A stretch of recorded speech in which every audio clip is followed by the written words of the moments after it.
రంగారెడ్డి జిల్లాలోని అబ్దుల్లాపూర్ మెట్ మండల కేంద్రంలోని తుర్కయాంజల్ మున్సిపాలిటీ ప్రధాన కూడల్లో గల అంబేద్కర్ బాబూజీ విద్యామందిరం విగ్రహాల ముందు బాబు జగజ్జీవన్ 119 జయంత్యోత్సవాలను ఆదివారం అఖిలపక్ష నాయకుల ఆధ్వర్యంలో ఘనంగా నిర్వహించారు. మొట్టమొదట బాబు జగజ్జీవన్ విగ్రహానికి అంబేద్కర్ విగ్రహానికి పూలమాలలు వేసిన అనంతరం బాబు జగజ్జీవన్ చిత్రపటాన్ని ఏర్పాటు చేసి పూలమాలలతో ఆరాధించి వచ్చిన కార్యకర్తలకు నాయకులకు స్వీట్లు పండ్లు పంపిణీ చేశారు.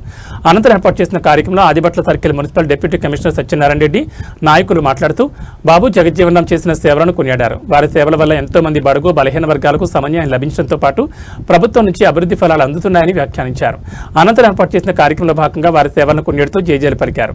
ఈ కార్యక్రమంలో అఖిలపక్ష నేతలు కాంగ్రెస్ పార్టీ టీపీసీసీ రాష్ట్ర కార్యదర్శి కొత్తకోర్మ శివకుమార్, కాంగ్రెస్ పార్టీ అధ్యక్షురాలు రంగారెడ్డి జిల్లా కౌన్సిల్ ఫోరం అధ్యక్షురాలు కొత్తకోర్మ మంగమ్మ, శివకుమార్, బీజేపీ పార్టీ దళిత మోర్చా రాష్ట్ర నాయకులు బచ్చిగళ్ల రమేష్, కాంగ్రెస్ పార్టీ యువజన విభాగం జిల్లా ప్రధాన కార్యదర్శి గుడ్ల అర్జున్, అఖిలపక్ష నాయకులు మెతరి కుమార్, మెతరి సుదర్శన్, గుడ్ల తిరుమలేష్, ఖాసింపల్లి దాస్, కొత్తకోర్మ శ్రీశైలం తదితరులతో పాటు వివిధ సంఘాల నాయకులు కార్యకర్తలు పాల్గొన్నారు.